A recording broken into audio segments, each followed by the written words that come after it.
ugapfira muri Nyagasani ukabura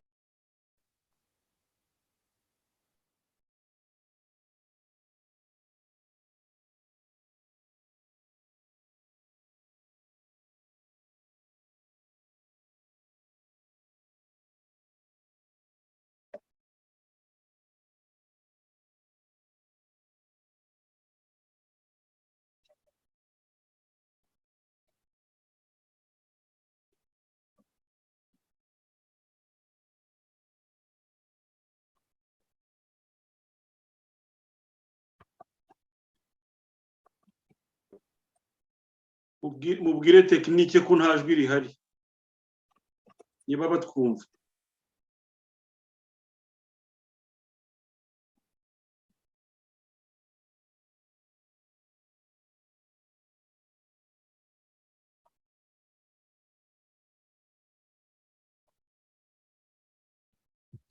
abo muri tekinike nta jwi turi kumva.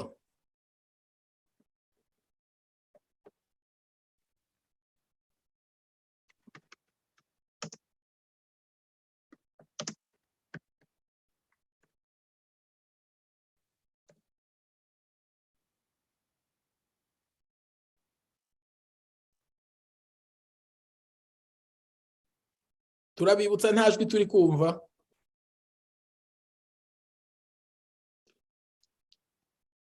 Je pense qu'il faudra qu'il recommence parce que là ni live ntabwo baratangira je pense.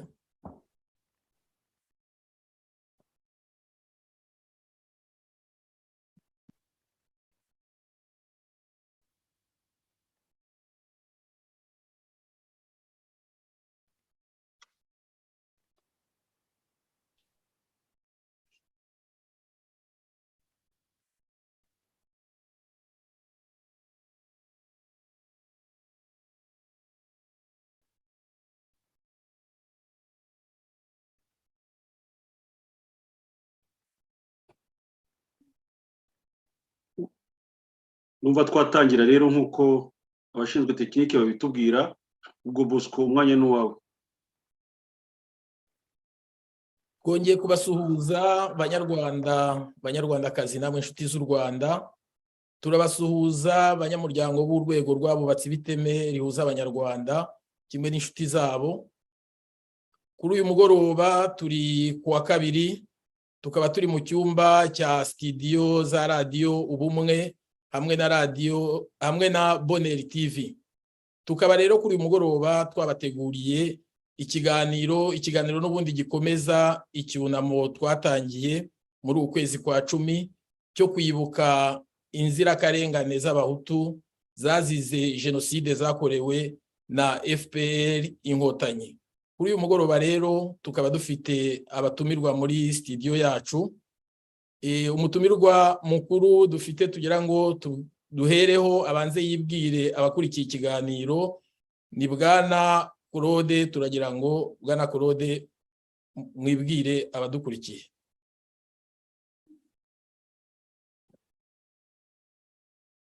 Kuraho mikoro, fungura mikoro. Murakoze Bwana Jean Bosco. Ngendi Claude Maria Bernardo Kayitare, ndabarizwa muri Afrika y'Epfo ku mugabane wa Afrika nyine. Murakoze cyane. Turagira ngo Bwana Emery mwibwire abakurikiye ikiganiro n'abanyarwanda muri rusange. Urakoze Bwana Ngarama Ivan Bosco. Nagira ngo usuze nanone umuvandimwe Kayitare Maria Bernardo uko amaze kutwibwira. Ngira ngo ushimire n'abakurikiye radio Ubumwe ndetse na radio Bonheur TV badukurikiye muri uku kwezi kwacu kw'icyunamo twatangiye ku itariki ya mbere ukwakira 2022. Kuri uyu mugoroba rero nanjye nongeye gushimishwa no kuba ndi kumwe namwe kugira ngo dukomeze twumve ibyo twababwiye bijyanye n'ubuhamya bw'abarokotse ubwo bwicanyi bo bahabaye. Ngo rero nkaba nejejwe no kuba ndi kumwe namwe kuri uyu mugoroba. Murakoze. Murakoze cyane batumirwa bahire. Nanjye amazina yanjye ni Jean Bosco Ngarama uyoboye ibi biganiro.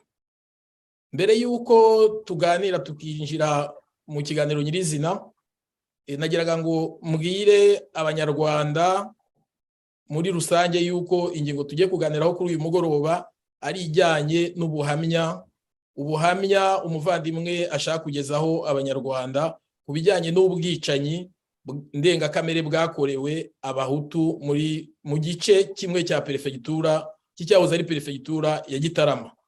Mu kanya rero ubwo mushoje muhishiwe nibyo ari buze kubagezaho. Mbere y'uko dutangira rero nagiraga ngo nk'uko tubisanganywe mu muco wacu muri uku kwezi nabivuze, urwego rw'abubatsi b'iteme rihuza abanyarwanda mu magambo ahinnye ni RBB, nyuma yo gufata umwanzuro rukemeza yuko mu Rwanda habayeho jenoside yakorewe abahutu, rwanemeje yuko buri kwezi kwa 10 ukwezi kwa 10 kuzajya gufatwa nk'ukwezi ko kunamira abacu bazize jenoside yakorewe abahutu. Ibyo rero byatangiye bwa mbere ejo bundi ku itariki ya mbere ariko wa gatandatu, ubwo abanyarwanda batandukanye impande zose z'isi bahuye kugira ngo batangize iyo gahunda, batangize igikorwa cy'ingirakamaro kugira ngo bururutse imwe mu mitima y'abanyarwanda ifite intimba yari imaranye imyaka irenga 30, aho umuturage atashoboraga kuvuga cyangwa se uwo ari we wese atashoboraga kugaragaza akababaro kiwe ngo avuga ati nariciwe. Uyu munsi wa none akaba ari cyo gikorwa twatangije mu rwego rw'abubatsi b'iteme bihuza abanyarwanda kugira ngo dushobore kunamira, kuzirikana no gusabira abacu bazize uko bavutse. Mbere yuko dutangira rero, bavandimwe duteraniye muri iki cyumba, nagiraga ngo dufate umunota umwe tuzirikane ku bacu, hanyuma izindi gahunda ndazibamenyesha nyuma. Murakoze. Reka twiragize Imana dusaba kandi dusabira abacu batuvuyemo. Nyagasani Imana, kuri uyu mugoroba kuri bamwe ndetse no ku gicamunsi ku bandi, bitewe naho buri wese ari, twongeye kuza imbere yawe ducishije bugufi kugira ngo tugusabe kugira ngo ubane natwe muri iki kiganiro. Ibyo turi buvuge birusohoke mu kanwa kacu bibe ibyo kuguhesha icyubahiro Nyagasani.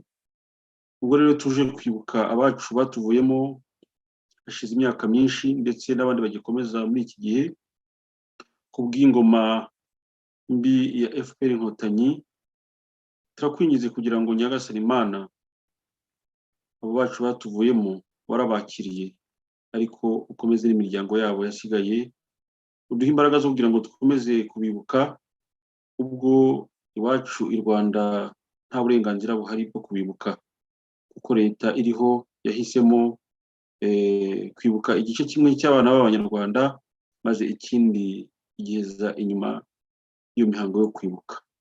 Ariko kwibuka nyakuri ni wowe ugutanga Nyagasani, akariwo mpamvu tuje imbere yawe kugira ngo natwe udukomeze kandi ukomeze n'abanyarwanda bose muri rusange. Ibi rero turagusabye kugira ngo ugenderere imitima ya buri wese ndetse n'abayobozi b'igihugu cyacu kugira ngo bashobore guhinduka, maze ibidusaba n'ibitwifuza bitujyane ku bumwe n'ubwiyunge nyakuri bw'abanyarwanda, aho twese twahurira mu gihugu cyacu twumva ko twese tureshya ntawe uhejwe. Ubuntu n'imbabazi zawe rero bibane natwe, kandi abe ari byo biyobora ikiganiro n'abagiye kukigira ndetse n'abari kucyumva nabo ubane nabo, ubahe imigisha yawe yose, tubyambashe mu izina ryawe Nyagasani Yesu. Amen. Murakoze cyane Bwana Emery ku isengesho tugejejeho. Nari namaze kubivuga rero ku ntangiriro, tugiye kwakira ubuhamya umuvandimwe Claude yaduteguriye. Mbere yuko tubwakira, nongere nibutsa abanyarwanda n'abakurikiye iki kiganiro n'abakunzi b'urwego rw'abubatsi b'iteme rihuza abanyarwanda ko ibindi biganiro bibanza, ndavuga nk'umuhango wo gutangiza iki cyunamo wabaye ku itariki ya mbere, nabyo uwabishaka yabisanga kuri Radio Ubumwe, kimwe na Bonheur TV, kimwe n'Isi n'Ijuru. Ku cyumweru twakoze misa yayobowe na padiri, nabwo yo gusabira abavandimwe, inshuti, abana b'u Rwanda bazize jenoside yakorewe abahutu. Ibyo icyo uwashaka gukurikira iyo misa nawe yayisanga kuri radio Ubumwe na Bonheur TV. Ejo ku munsi washize ku wa mbere tariki ya 3 nabwo twakoze ikiganiro tuganira, mbese twibaza cyangwa se tuganiriza ku banyarwanda tubabwira impamvu yateye urwego rw'abubatsi b'iteme rihuza abanyarwanda guhitamo ukwezi kwa 10 kugira ngo abari ko kuba nyine ukwezi ko kwibuka abacu. Uyu munsi rero turagira ngo duhereze Bwana Claude ijambo. Muvandimwe Claude, ijambo ni iryawe. Ikindi nongeraho nuko mu byari buze kuvuga, uyu munsi wa none turabizi ko mu Rwanda ibintu byinshi byahindutse, ntihakibaho amaperefegitura, babyita ngo ni intara cyangwa province mu Gifaransa, ntihakibaho amakomine, babyita ngo ni uturere, amasegiteri ni imirenge, byo ni ibisanzwe. Ariko icy'ingenzi nashaka kuvuga nuko amakomine n'amaperefegitura byo byahindutse n'amaserire kumanuka hasi. Ndumva ibyari buze kwifashisha hanini ari amakomine, ari komine na perefegitura. Hari abashobora kuza rero kumva avuze komine bagashaka kubyitiranya n'ibiriho. Turagendera ku byari biriho igihe mu Rwanda, igihe ibyo avuga byabaga ni mu myaka ya za 90 kuzamura. Ibyo rero twari dufite icyo gihe nibyo ari bugendereho akoresha. Ndumva umwanya ugeze, ijambo ni iryawe Bwana Claude kugira ngo tugezeho ubuhamya. Murakoze.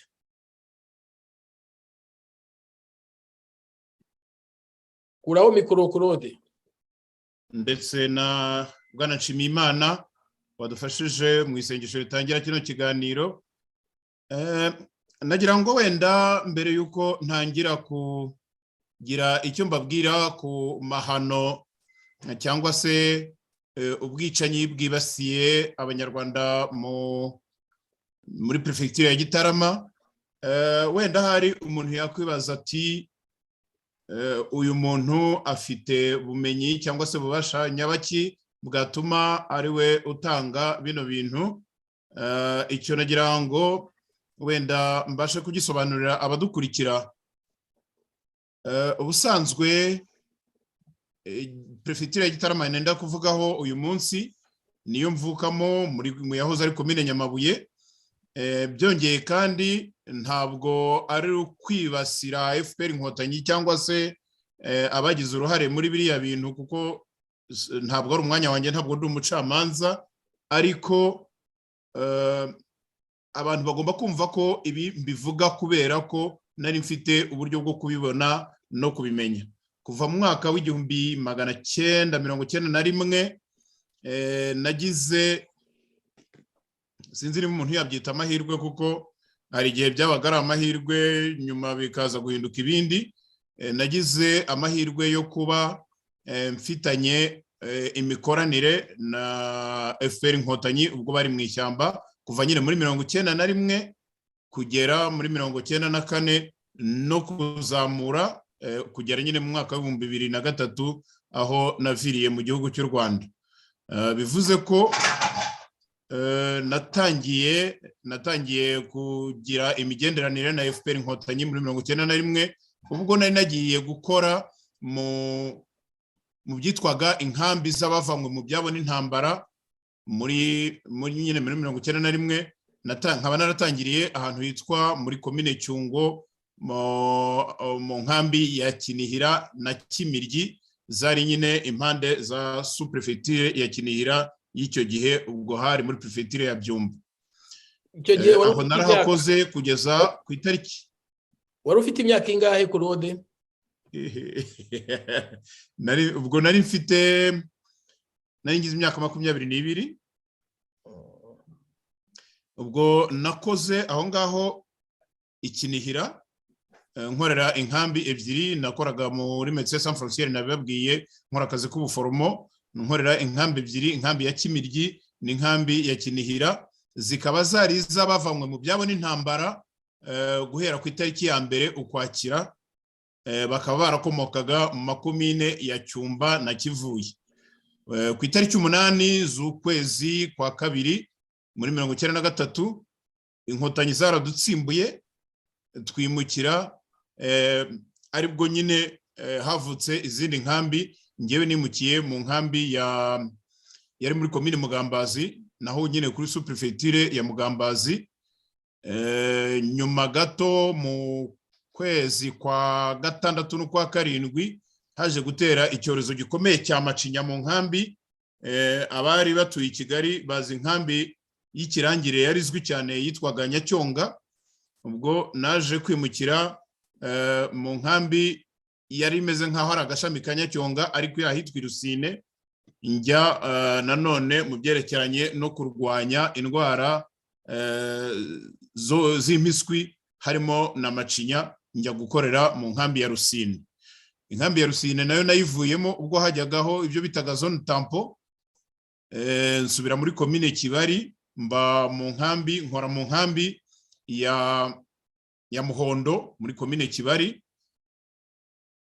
Biza kurangira mu kwezi kwa mbere muri 1994 ubwo najyaga noneho gukorera mu bitaro by'Ingarama. Icyo gihe naho hari mu gace katarangwamo ingabo, uretse ko hari igihande kimwe cyariho ingabo z'u Rwanda. Igihande cyari kigizwe n'u Rwanda cyariho abajandarume b'icyo gihe, hanyuma ikindi gihande cyo hirya gato yacu kirimo nyine inkotanyi, ariko aho ngaho hitwaga nyine ko ari agace katarimo ingabo cyangwa se katarangwamo imirwano. Aho rero itariki ya 6 z'ukwezi kwa 4 ubwo indege yagwaga niho nari ngeze. Ibi rero noneho kugira ngo nkomerezeho mvuge iby'Igitarama, nagira ngo wenda numvisha abantu ko iyo mikoranire na FPR Inkotanyi byaje kugeza ubwo nyine abantu bahungaga bajya, ndavuga muri icyo gihe muri Mata, abantu bahungaga babona nyine bajya aho batekereza ko batahura n'ingorane nyinshi. Ubwo ni ukuvuga twe twerekeraga ku ruhande rwa FPR Inkotanyi, ariko biza kurangira nyine buri muntu agiye asubira mu gace k'iwabo, nubwo twari dufite ibindi bintu dukora ntabwo nshaka kubijyamo cyane. Aho rero niho haje gutuma noneho, kuko nari maze igihe kirekire mbana na FPR Inkotanyi, rwose narabaye n'umwamamaza wayo, kubeshya byo bya buri bibi. Noneho ngeze mu karere k'iwacu bituma ntangira kwibaza abantu benshi numvaga barapfuye aho baba baragiye, kuko twabwirwaga ko abantu bicwa n'interahamwe. Mu by'ukuri nta nterahamwe nari narasize cyangwa se ntazo nzi zabaga mu gace k'iwacu, ubwo ndavuga muri komine Nyamabuye. Kuba rero abantu bararimbuwe bene kariya kageni, noneho bakanavuga bati interahamwe zarasaga cyangwa se zatagitingaga abenegihugu bo mu bwoko bw'Abatutsi, bo mu bwoko bw'Abatutsi. Ese noneho abatari mu bwoko bw'Abatutsi bicwaga nande? Icyo ni ikintu umuntu wese ufite ubwenge yakwibaza. Ibyo rero nibyo byatumye ngerageza noneho kugenda nshakisha ibyo ngiye kubabwira muri aka kanya. Ibyo mbivuze gusa kugira ngo nsasire ibyo nababwiye, none ejo hatazagira umuntu utangira kwibaza ati uriya muntu biriya bintu yabivanye hehe. Bwana rero Jean Bosco Ngarama uyoboye kino kiganiro, wenda sinzi niba hari icyo mwambaza kuri ibyo ngibyo mbere yuko ntangira, ariko niba nta nacyo mwambwira ngakomeza ngatangira. Ijambo ni iryanyu rwose, twabahaye urubuga muganirize Abanyarwanda. Murakoze cyane. Ubwo rero duhereye nyine kuri prefecture ya Gitarama. Prefecture ya Gitarama yazaga ku mwanya wa 5 w'amaprefecture yazahajwe n'ubwicanyi bwa FPR Inkotanyi kuva mu mwaka w'1994. Ubwo no kuvuga nyine muri cya gihe cya Mata. Ikizwi nuko nyuma y'ihanurwa ry'indege ya Perezida Habyarimana nabo bari kumwe, ndumva mu biganiro byenda byatambutse, ngira ngo hari, sinzi niba ari we Bwana Jean Bosco twari turi kumwe cyangwa niba ari Bwana Emery, kuko mwese twagiye dukorana ibiganiro. Ndumva twarigeze kuvuga mu biganiro byacu uburyo Kigali yatanzwe binyuzwe mu maboko y'uwitwaga General Laurent Munyakazi, ngira ngo muri icyo gihe yari majoro niba ntibeshya, ubwo yahabwaga akazi hamwe n'abajandarume bakeya bo kurinda umutekano w'abasivili mu mujyi wa Kigali. Ni ukuvuga igihe indege yari imaze kugwa, mu gihe abari bamaze kwinjira muri guverinoma cyangwa se abari mu buyobozi icyo gihe bari batangiye kugenda bimuka bava i Kigali. Muzi ko guverinoma yakoreye za Gitarama igakomeza ikarinda ubwo iza kurangirira muri Kongo. Ibyo ngibyo ntabwo mbivugaho cyane kuko ntabwo nabikurikiranye. Nubwo rero ako kazi katari koroshye kari karahawe uriya General Munyakazi, ndamwita General kuko ubu ngubu ngira ngo yari amaze kugera ku ipeti rya General Majoro. Nubwo rero kari akazi nyine katoroshye kari kamaze kumuhabwa, abari bakamuhaye ni ukuvuga leta y'icyo gihe ntabwo bari barigeze batekereza neza ko uriya Munyakazi Laurent wari majoro muri icyo gihe yari yaramaze kwinjira muri FPR Inkotanyi, yinjijwemo na majoro Karenzi Karake, bakoranye guhera muri GOM niba mubyibuka, groupe d'observateurs militaires neutres, hamwe na za minuari zombi, iya mbere n'iya kabiri. Muzi ko uriya Munyakazi ari we wari uhagarariye ingabo za les forces armées rwandaises, ni ukuvuga ingabo za leta ya Habyarimana. Hanyuma Karake Karenzi akaba yarahagarariye umutwe wa FPR Inkotanyi, bafatanyije nyine na bari abasirikare b'abanyamahanga bari barahejwe na Nations Unies cyangwa se n'imiryango mpuzamahanga. Abantu rero bahungiye, ndavuga icyo gihe ubwo Munyakazi yari yatangiye ako kazi ngo ko kurinda abasivili mu mujyi wa Kigali. Abantu bahungiye, murumva prefecture yari kurikiyeho yari prefecture ya Gitarama kwambuka Nyabarongo gusa. Abantu berekeje ya Gitarama bagiye basanga, abenshi bagiye basanga inshuti zabo, abandi bagiye bahungira ahantu hatandukanye, harimo ndetse n'abahungiye i Kabgayi kuri bazilika cyangwa se ku kiliziya, ku gipadiri. Abenshi rero mu baturage twakwita ko ari ba rubanda rugufi, buri gihe cyose bahoraga biteguye kuyoboka no gukeza ingoma y'imyi. Ibyo ngibyo ntabwo ari ibintu wenda umuntu yavuga ko byabaye muri kiriya gihe gusa, kubera ko na kera mu bihe by'abami n'abatware muzi neza ko abaturage babaga ari abaturage nyine bibereye mu bintu byabo, noneho bavuga bati iyi ngoma ya kanaka isimbuwe n'ingoma ya kanaka. Icyo bakoraga baragendaga bakayoboka, babyitaga gukeza uwimye, baragendaga bakayoboka ugezweho muri icyo gihe. Nta cyari gutuma rero abanyarwanda batabikora muri kiriya gihe, noneho bagahindura umuvuno wenda bakajya muri ibyo bintu by'ubwicanyi nk'uko abantu benshi tubitekereza cyangwa se twabibwiwe. Hariya rero ibintu ntabwo ni ukuvuga ntabwo byari ibintu bishyashya. Abantu bose bari bazi ko FPR iramutse itsinze, abanyarwanda nyine barajya mu maboko yayo. FAR ni ukuvuga les forces armées rwandaises baramutse batsinze, abanyarwanda barakomeza abayoboke leta yari iriho muri icyo gihe.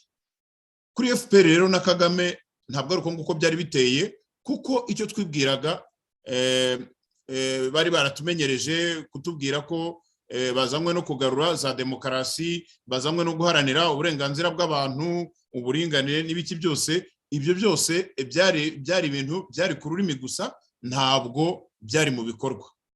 Bimwe rero mu birebana n'ubwicanyi bwa FPR bwatangiye kuva mu Kwakira mu mwaka w'1994.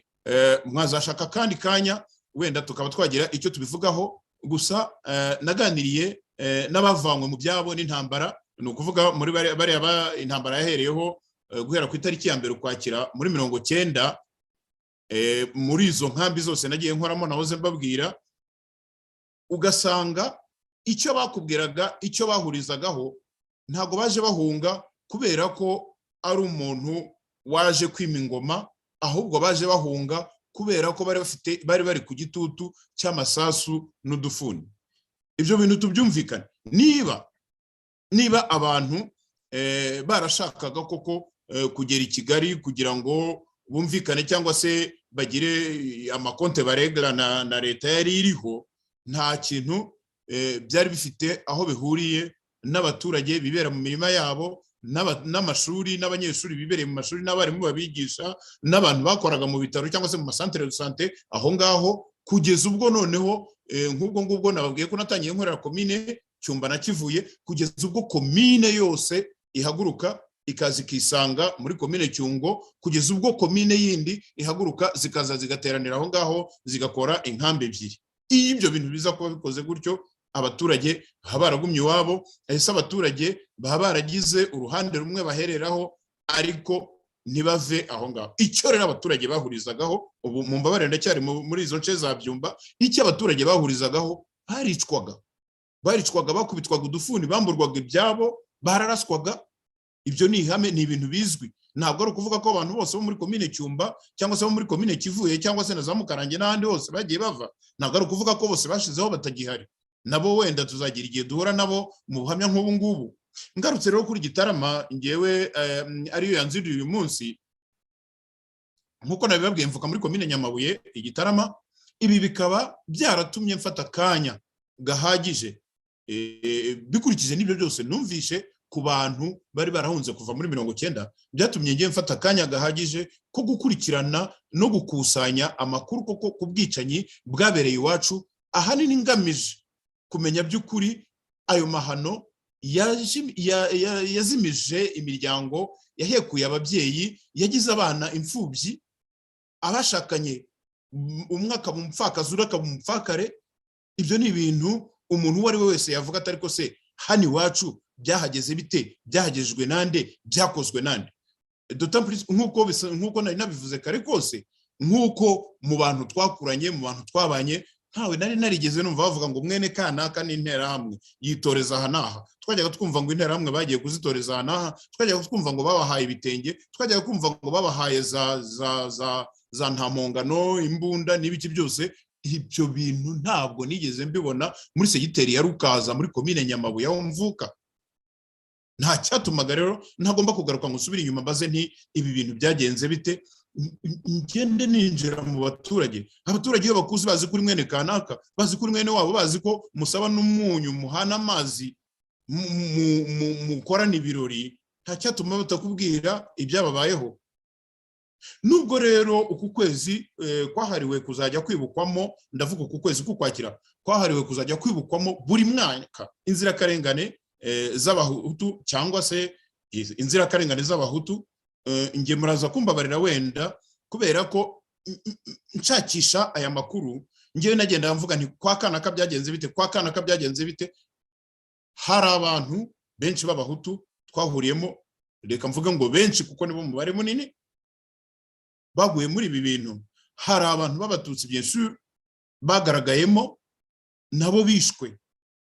Ibyo byose twagiye tubona, nagiye ngerageza gushakisha tukamenya buri ruhande aho abantu bagiye bagwa. Aha rero ngewe nibanze cyane, uretse ko ari nayo makuru yari ahari, nibanze cyane ku bantu bishwe na FPR Inkotanyi. Mu by'ukuri abantu bishwe na FPR Inkotanyi nabo ni abahutu. Abantu bishwe n'abatutsi, ni ukuvuga abantu bishe abatutsi mu kiswe jenoside yakorewe abatutsi, ni abahutu. Reka rero wenda turebe ibintu byagiye bigaragaza cyane cyane ariko uburyo abantu. Bwana Claude, ukiri aho ngaho twibukiranye ko umwe mu bayobozi bakuru kandi akaba ari umwe mu bashinze FPR yavuze yuko mu bakoze jenoside, abaje muri jenoside yakorewe abatutsi ko bari baroherejemo abantu babo. Nibyo Bwana Jean Bosco Ngarama, ibyo turaza kubigeraho mu bintu bya infiltration. Ibintu bya infiltration nabyo ngira ngo muri icyo kiganiro twavugagamo ibya General Munyakazi Laurent ndumva twarabivuzemo, kugira ngo ubwicanyi bugire amakare bwagize, hagombaga kuba ikintu umuntu yakwita incitation, ikintu cyo gukoma imbarutso. Abenshi murabizi ko imbarutso nyirizina, nubwo abantu benshi bihako bihakana, ariko twebwe tuzabivuga kuko nubundi aho turi nta kintu turamira, natwe twataye ibyacu n'ibyo byose. Imbarutso ikomeye yabaye ihanurwa ry'indege y'umukuru w'igihugu. ibyo bintu byakozwe nande? Ababikoze ni FPR Inkotanyi. Noneho rero abo ngabo bakoze ibyo ngibyo ni nabo nanone bagombaga kuranforsa negativement intera hamwe kugira ngo zikore ibirenze ibitangaza zatekerezaga gukora. Ibyo ngibyo byarabaye. Ibyo ni strategie y'uburwanyi FPR yashatse gukora kugira ngo noneho yamvanse cyangwa se yihutishe inzira yo kuyigeza gufata ubutegetsi ku ngufu, yitwaje ko abahutu bishe abatutsi, kuko abahutu bishe abatutsi effectivement, ariko bahawe imbaraga n'abashakaga nyine ko ibyo bintu biba gutyo. Noneho rero nari ntangiye mbabwira nti hari abantu batungwaga agatoki ko batungwaga agatoki n'abiyise cyangwa se n'abitaga ba victime. Ubu ndi mu byiciro noneho by'abantu bagiye bapfa n'uburyo bagiye bapfa. Hari abantu batungwaga agatoki, abo bise ba victime rero wasangaga ari nk'umututsi umwe cyangwa babiri bari ahantu mu karere birirwa batemberana n'ingabo za FPR, agatunga urutoki ati kuri uriya rugo kwa kanaka, umuntu yatamuka akavuga turiya nawe n'umuhutu, uriya nawe yahoze kuri barriere, uriya. Nagira ngo mbibutse ko mvuze wenda nko mu gace cyane cyane nza kugenda mbabwira muri komine Nyamabuye ahantu habaga amabariyeri uretse mu mujyi. Ntushobora gusanga bariyeri muri Segiteri Shyogwe, ntushobora gusanga bariyeri muri Segiteri Rwamaraba, ntushobora gusanga bariyeri muri Segiteri Rukaza. Ibyo bintu by'amabariyeri n'ibiki, nta amabariyeri se yari yo gutangira nde, yari yo gutangira iki, ko abantu bari baraho ngaho bose bari baziranye. Abo bantu rero biyitaga soi-disant les victimes cyangwa se banagaga ijosi nyine kuko bari bafite abantu babarandata. Nabo bantu bakeya bagiye bafatisha abandi bantu. Noneho ikindi cyiciro cya kabiri hari harimo abantu abo ingabo za FPR Inkotanyi, hari abantu bagiye bapfa, ariko ingabo za FPR Inkotanyi zabasangaga mu ngo cyane cyane nk'abantu b'abanyantege nkeya batashatse guhunga, abasaza, abakecuru ndetse n'ababyeyi babaga bari ku kiriri, n'abandi bantu bumvaga n'abarwayi, abantu bumvaga nyine bafite intege nkeya, akavuga ati ntaho nirukanka njya, niba ari urupfu ruzaza runsanga ahangaha. Abo bantu bigumiye mu ngo, abo bantu barabatikije kubera iki? Abasirikare baragendaga basanga umuntu ari mu rugo bakavuga bati abandi bahunze, uyu muntu kubera iki ari ahangaha. Mwibuke ko hari naho ingabo za FPR Inkotanyi zagendaga zikabwira abantu ziti mwese kuri uyu musozi musohoke mu ngo. Ibyo bintu byarabaye.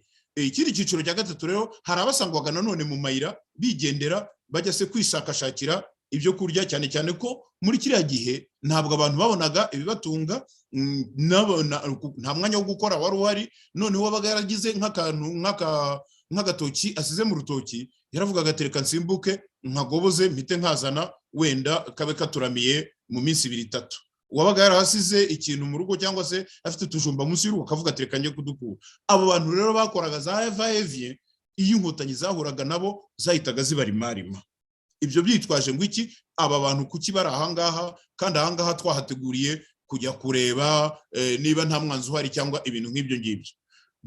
Noneho hari ikindi cyiciro cya kane rero, hari abantu bararongotanaga mu by'ukuri, umuntu akaba yarahunze, ibisasu bivugira mu gace arimo, akirukanka atafite icyerekezo.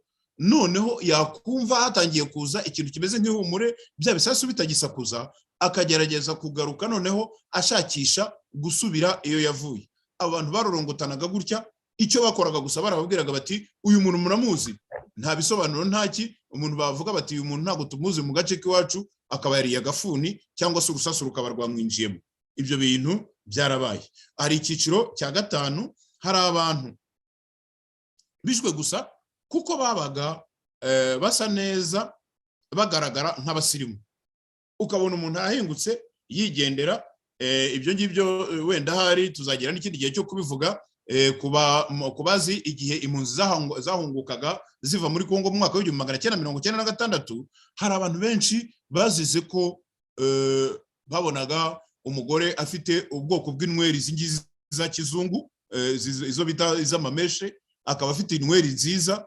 Uwo ngo bakavuga bati uyu muntu byanze bikunze bakamucisha ahantu bakamujyana nk'abagiye kumusaka ntagaruke, abo bari kumwe bagakomeza urugendo, bakabona umuntu wambaye ibitenge byiza ibyo bajyaga bita ngo ni za waxi orande n'ibiki, babona yiyambariye utuntu twiza bakavuga bati uyu muntu bakamucisha ku ruhande. Abo ngabo bakubitwaga udufuni bambuka bagaruka mu Rwanda, abageze mu gihugu cy'u Rwanda n'ingerere.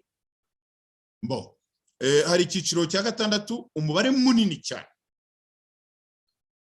wari uw'abantu babandi bitabiriye amanama bikarangira ngo bitabye Imana nk'uko Aimable Karasira yabiririmbye. Abantu FPR Inkotanyi baravuga bati tugeze muri kano karere, turagira ngo tubabwire ko tuzanye amahoro, ariko noneho muze mwese duhurire mu nama ahantu mu kibuga runaka, ku isoko se aha naha. Bakabashyira mu kibuga, bakabazunguruka, bakavuga amagambo make make ya nyiraruheshwa, ahasigaye bakabamishamo urusasu. Cyangwa nanone hari n'abandi babwiraga bati mwebwe musigaye aha ngaha, inama irarangiye, mwebwe hari imirimo tugiye kubagabagabanya. Abandi bagenda, none umwe bakamucisha aha, undi bakamucisha hari, undi bakamucisha hariya, ba bantu ntibazatahe. Icyiciro cya karindwi, hari abasanzwe mu mirimo inyuranye, cyane cyane abari bariboneye nk'ibiraka muri za ONG. Muribuka neza ko muri iriya myaka intambara ikirimo ndetse inarangira 1994 1995 no kuzamura, uretse ko muri 1995 na 1996 ama ONG bayahinzemo ubudehe nayo bakayirukana. Hari abantu bari baragiye bibonera uturaka twiza, ngaho muri za concerne, ngaho muri za Croix Rouge, ngaho muri za ICRC, ngaho ahantu hagiye hatandukanye. Uwo muntu akazinduka ajya ku kazi, akagaruka nimugoroba, noneho aho hantu amenyereye kunyura gusa kuko bamutagitinze bamumenye, umunsi umwe akazajya ku kazi ntiyongere kugaruka. Abo bantu nabo barishwe biteye ubwoba. Nagira ngo mbabwire ko ibi bintu noneho ibi byaba abantu bagiye batangirwa bivira mu tuzi n'ibiki, amakani menshi twagiye tubona, kuko icyo gihe nanjye ubwanjye nari naragarutse mu karere k'iwacu. Abandi nabo batari bake rero nabajyanwaga ku magereza ntibagezweyo. Ukumva abantu bavugije induru bati uyu muntu twigeze kumubona kuri bariyeri, bati nta kibazo, bagakubita mu modoka, bakaba baramuboshye, agatuza kagatunuka, inkokora zigafungirwa inyuma, bakamukubita umurunga, bakamujyana bavuga ngo babajyanye kuri za gereza, bakagenda kuri za gereza ntibagereyo, kandi no kugaruka ntibagaruke, mu gihe abandi barimo gushakisha gucibwa imanza, abandi bo amateka yabo yararangiye. Ibyo bintu nabyo byarabaye. Abandi rero nabo batari bake nabajyanwa nabo ngabo mu magereza, ndumva nari maze kubavuga, bajyanwaga bakagenda ntibagaruke. Noneho rero mu makomine ya Gitarama uko ari 17 abantu bishwe bashoboye kumenyekana bose hamwe bagera ku 16,214.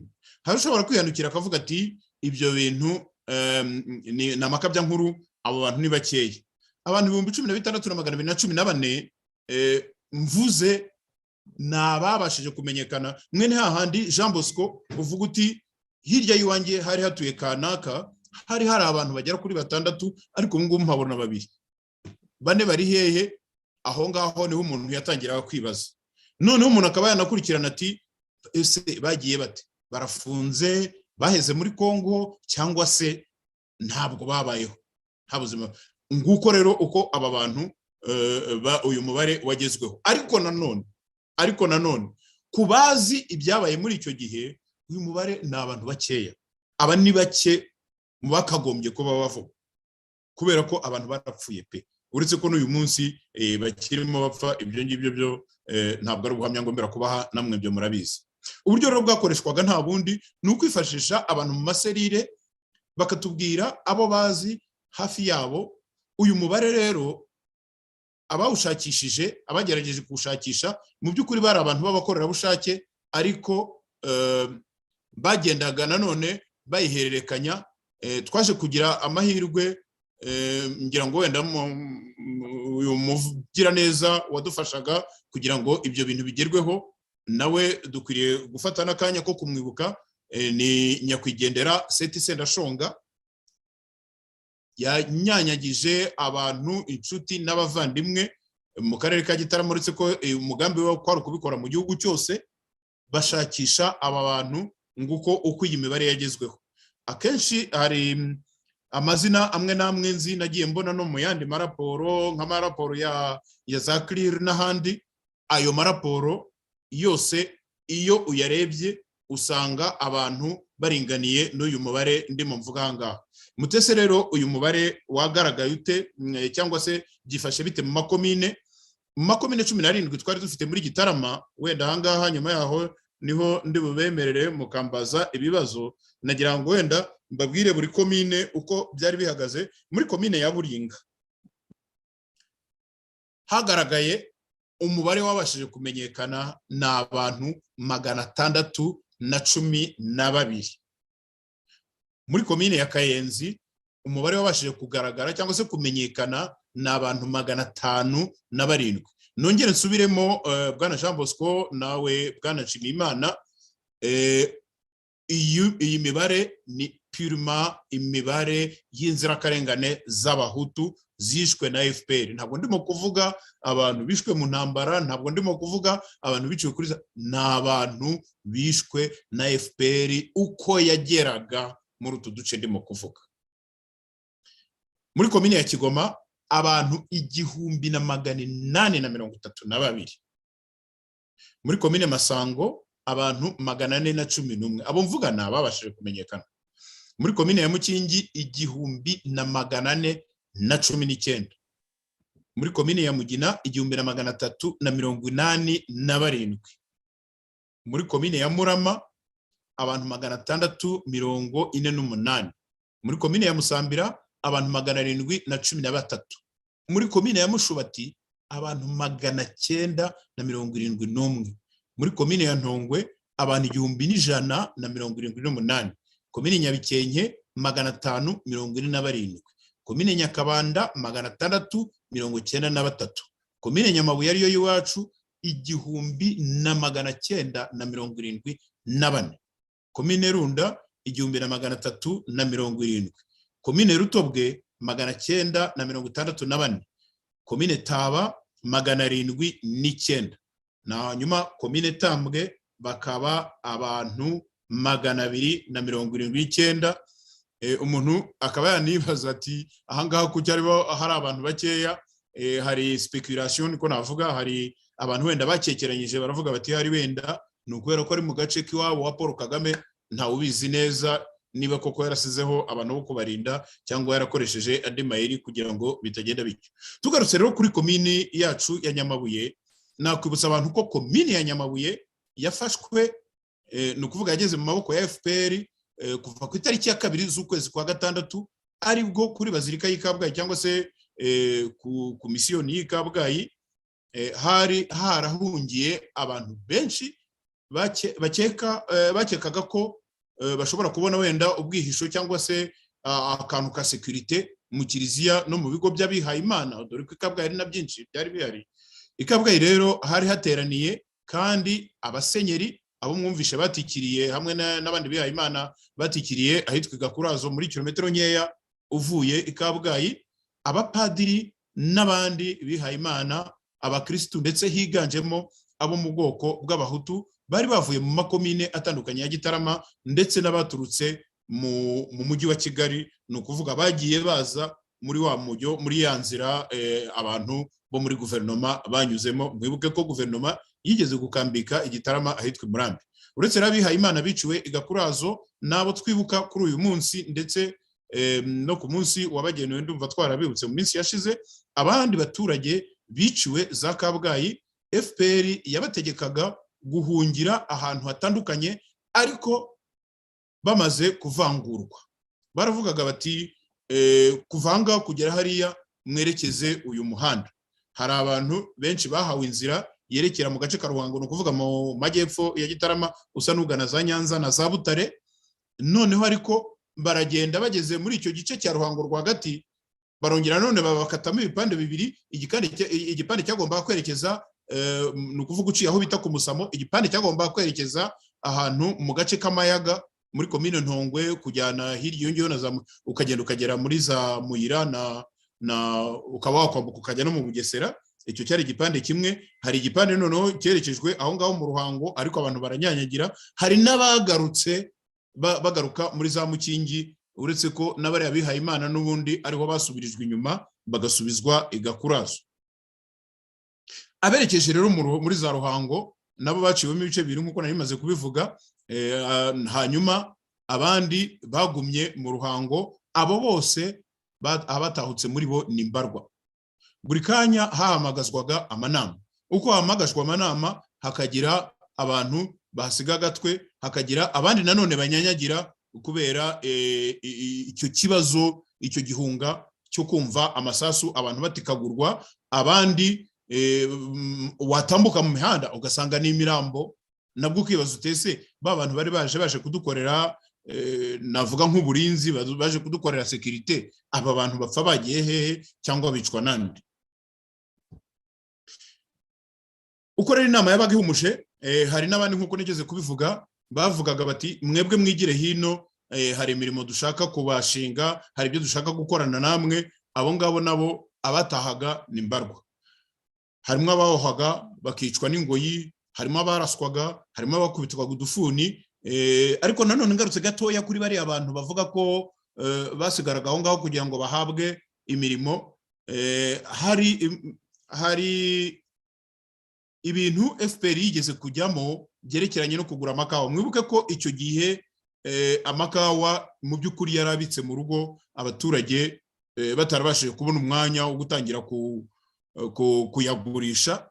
Hari abantu bagiye bahabwa iyo mirimo, ndetse FPR bakajya batya bakabaha amapikipiki, bagiye bafata abantu b'insoresore z'abarimu bakiri batoya, abakoraga mu bigo bya leta, barimo abagoronome, barimo abaveterineri, bakabaha amapikipiki bakazunguruka mu byaro bagura amakawa. Ariko ntabwo ari cyo cyonyine bari bafiteho misiyo ngo kujya kugura amakawa, bari bafite na misiyo yo kureba hariya harinde, hariya uriya azwiho iki, n'ibindi bintu nk'ibyo ngibyo, bakagaruka bagasobanurira ababatumye.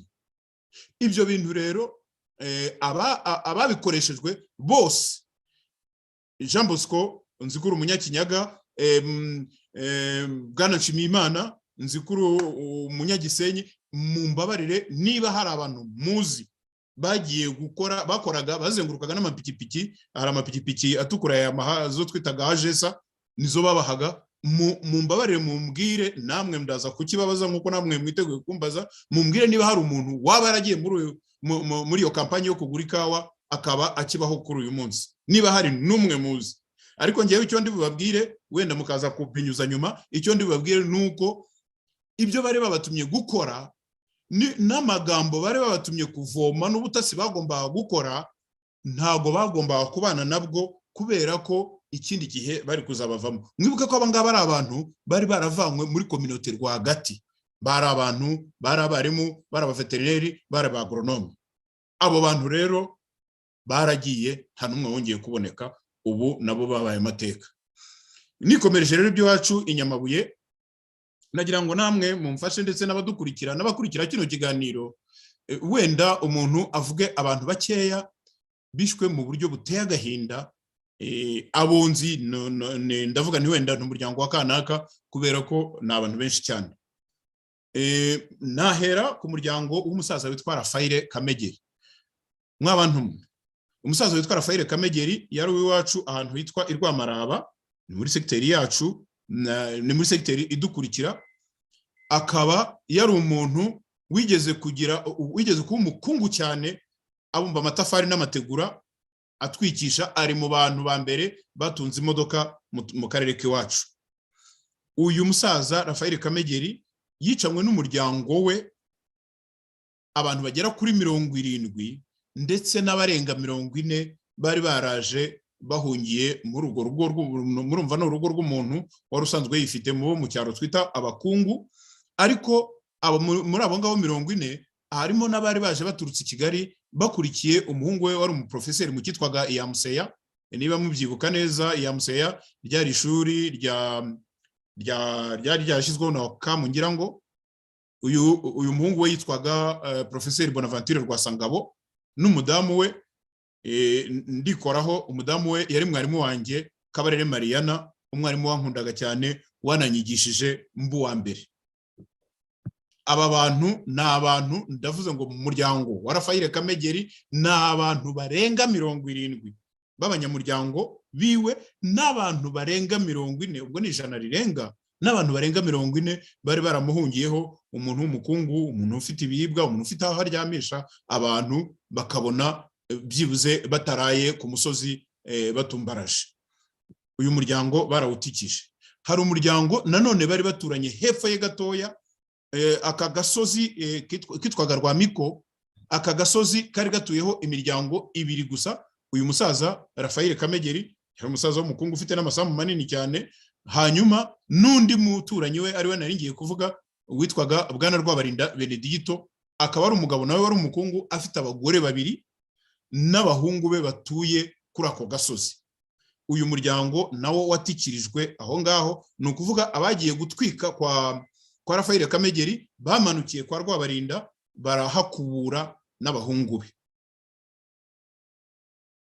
Hari umwarimu nawe uzwi cyane mu karere k'Ishyogwe na Zambare, umwarimu witwa Benedicto Nikodemu, yitwa Binego Nikodemu, mumbabarire, Binego Nikodemu. Uyu mwarimu Binego Nikodemu, ikintu kibabaje cyane,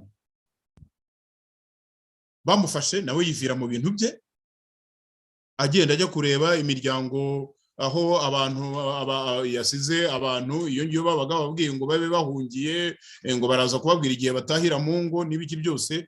Umusaza baramufashe baramwica, bahita banamutaba. Niba muzi ibyo twitaga imirwanyasuri, imiringoti, bahita bamutaba ngaho mu miringoti. Ikibabaje, nyuma yaho yarafite umukobwa we waje kuba umuntu ukomeye cyane muri leta, ntabwo nshaka kumuvuga, yabaye umuyobozi ukomeye muri za ministeri, yabaye umusenateri ngira ngo yabibaye bwa nyuma, yabaye n'umuyobozi mukuru wa Sonarwa, ikigo cy'u Rwanda cy'ubwishingizi gikomeye cya mbere. Uyu mubyeyi, ni ukuvuga uyu mudamu, umugabo we yafunzwe igihe kirekire, afungiwe ibya jenoside, tutanasobanukiwe neza niba koko yaba yarabikoze, kuko nabyo ni ikindi kibazo umuntu yakwibaza. Noneho umugore we ashyirwa ku ibere nyine nk'uko nguko, ariko umugore we niyo myanya ikomeye yose yagize muri leta nta wigeze ajya gushakisha aho se yajugunywe kugira ngo byibuze bamushyingure mu cyubahiro. Kandi twumva buri mwaka abantu bashyingurwa mu cyubahiro, twumva amazina yabo atangazwa, twumva bavugwa ibigwi. Uyu musaza w'umwarimu wigishije abantu batabarika mu karere k'iwacu nta wigeze amuvuga. Nyuma yaho umuhungu bwe yaje kurongora umugore waje kugororerwa kuba meya wa Nyamabuye, ngira ngo ubwo icyo gihe yari yaramaze guhinduka Muhanga. Uwo mugore nawe wigeze kuba meya wa Muhanga, ni umugore wari koroje. Niba mwarigeze kumva aho bataburuye ibisigazwa bya muzehe nyakwigendera Mbonyumutwa Dominico muri stade ya Demokarasi Gitarama, uyu mugore niwe wabikoze.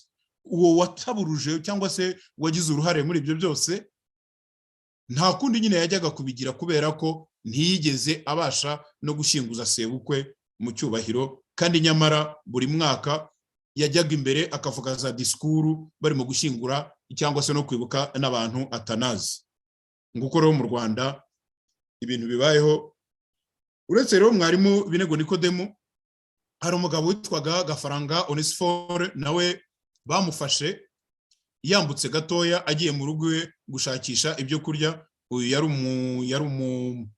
yari umufonctionnaire mu isosiyete ya Bandage i Kigali. Uwo nawe bamwiciye aho ngaho ku musozi w'iwacu. Hanyuma muri secteur ya Shyogwe mu gace aho bita Imbare, hari umuryango w'uwitwa Yosefu Mahogote. Uyu mugabo nawe yari umuntu uzwiho kuba ari umuntu w'umukungu, yari afite abantu benshi bahungiwe iwe. Urugo rwe bararuzungurutse batwikiramo, mvuga gutwikiramo ntabwo ari ukuvuga gutwika n'umuriro, ariko batwikisha amasasu abantu barenga 300, no kuvuga mu rugo kwa Yosefu Mahogote no mu miryango imwegereye mu ngo mbese zimuzungurutse z'abaturanyi. Aha rero iyo umuntu atangiye kuvuga amazina azi cyangwa se ahantu yabaye cyangwa se ahantu yageze cyangwa se abantu bagize akamaro mu buzima bwawe, nk'uyu mudamu mvuze, umudamu wa Bwana Rwasangabo Bonaventure Marianne Kabarere, iyo ngewe yaranyigishije, iyo niyo nsinziriye gutya ndongera nkicura ngahita nibuka ukuntu yambwiraga, inama yangiraga, namanuka mu manota akampamagara akambwira, ndumva rero cyangwa ejo bundi nahoze mbiganiriza abantu, akampamagara akambwira ati burya iyo wamanutse mu manota nanjye banyambura amanota. Ntabwo nari nzi ko abarimo babaha amanota, sinari nzi uburyo babaha amanota, ariko icyo kintu mu myaka amaze kugeraho na n'ubu ndacyakibuka. Mwumve rero umuntu baba barakoreye ibyo ngibyo ari se cyangwa ari nyina. Tureke bari abantu umuntu yavuga ba mutima muke bahabwa n'iyo myanya n'ibyo bitangaza, ntibibuke n'ababyeyi babo. Ikindi kandi twabwira rero abadukikije wenda abadukurikiye wenda kugira ngo duhine mu magufi, nuko mu gihe tubwirwa ko hari ubumwe n'ubwiyunge, nta muntu n'umwe mu bo twavuze, ndavuga hari iwacu muri Nyamabuye, waba yaravuzwe nibura mu nzira y'akarengane zibukwa cyangwa se ngo ashyingurwe mu cyubahiro babavane muri ibyo byobo batawemo. Amazina yabaye umuntu, amazina umuntu ashobora kuba azi neza, ukaba wabaririza uti ibya kanaka byarangiye bite. Ntabwo wavuga uti wenda reka twibuke mwarimu Binego, tube twanagikabwaye tumusabire misa cyangwa icyanza cyangwa aho ngaho imbare aho bita kwa papa. Kubera iki? Ntabwo icyo ntigishoboka, kuko ubwo burenganzira ntibutangwa. Mwibaze iyo perezida wa repubulika, iyo ba ministre nk'abariya ba Jean Damascene bagira batya bagakora iminsi mikuru, bagatumira abaperezida ba Amerika n'isi yose, bakabazana hariya bakajya kubamurikira ku Gisozi, ariko umuntu akaba atavuga ati njyewe data umbyara, data bukwe, wambyariye umukwe, wambyariye umugabo cyangwa wambyariye umugore, ibintu bimeze bite? Ariko tukagenda tukajya hari. Ikindi nakongera kwibutsa abanyarwanda nuko nanone iyo tuvuze tuti abantu aha naha bashyinguwe mu cyubahiro, biragoye kugira ngo uzamenye ngo ahangaha nahakuye kanaka, hariya nahakuye kanaka. Isi iyo tubashyize hariya tuba tuzi ngo hariya hari monde, tuba tuzi ngo ni bwoko ki, tuba tuzi ngo bwishwe n'abandi. Kubera ko niba iburyo harishe n'ibumoso hakica, nagira ngo hari ibyo bintu twabihuriza hamwe, tukaba twavuga tuti reka twikebuke twirebe. Icyo narangirizaho rero muri iki gihe, Bwana Jean Bosco ntabatindiye, muri gihe cyo kwibuka abanyarwanda bose bishwe na FPR Inkotanyi, nta kindi umuntu yarenzaho uretse wenda kubasabira ku Mana. Twe mu Gatolika turavuga ngo Nyagasani Imana nakomeze abiyereka iteka, baruhukire mu mahoro. Kandi ntabwo nabura no kwizeza abanyarwanda ko guhera muri mwaka wa 2022 urwego rw'abubatsi b'iteme rihuza abanyarwanda rwaduhaye natwe ayo mahirwe yo kuba twagira twafata ukwezi kwa 10 kugira ngo tujye twibuka aba bantu. Umuntu akwiriye kubizeza hari wenda ko uku kwezi kuzaba ingaruka mwaka, ibi bintu tukazagenda tubigarukamo, bityo n'abandi nabo baremerewe n'umutima kubera babo batigeze bibuka cyangwa se batahawe n'ububasha bwo kugira ngo bibuke, nabo wenda bazagende boroherezwa ubwo buremere, baruhuke. Murakoze cyane. Murakoze cyane Bwana Claude, ubuhamya utanze ndumva nanjye ubwanjye bunkoze ku mutima. Cyane cyane nkunze kwibuka iyo ndebye inzirakarengane zishwe, ndavuga abantu bo mu bwoko bw'abahutu ntibahabwe ubutabera, ariko nabwo bwa butabera mvuga nuko nta ujya mu rukiko kwirega. Ntabwo FPR yahaguruka ngo ijye kwirega ngo iniburanye, dore ko byose yabyisingiyeho. Ntabwo bishoboka. Ibyo rero ni twebwe tuzabiharanira.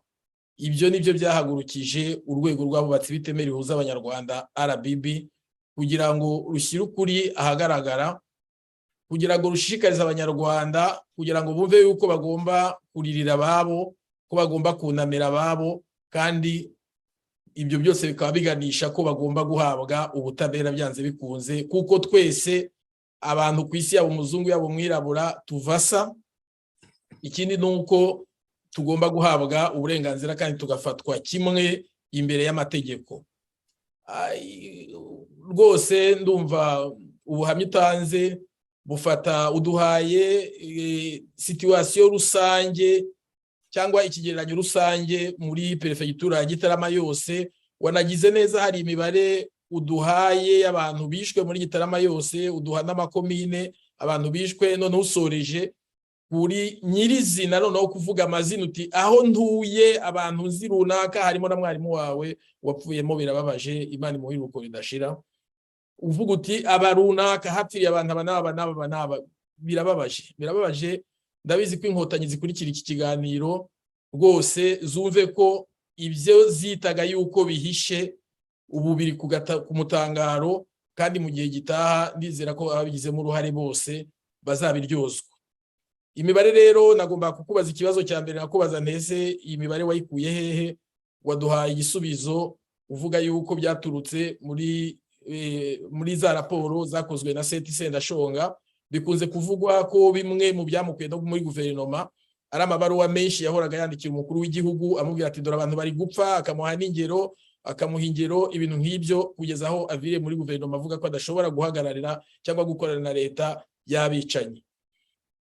Ikindi, wenda mugenzi wanjye Emery nawe araza kukubaza ikibazo, ariko igihe agitegura wenda niba afite n'ikibazo ari bukubaze, njye nageraga ngo nkubaze ntese nk'aba ngaba wavuze ukavuga n'amazina harimo na mwarimu wawe, hari aho wavuze abantu 70 kongeraho 40 b'abashyitsi bari bavuye i Kigali, uvugamo n'umwarimu umwe numvishe ugomba kuba nazwi wigishaga muri Iyamuseya witwa Bonaventure Rwasangabo.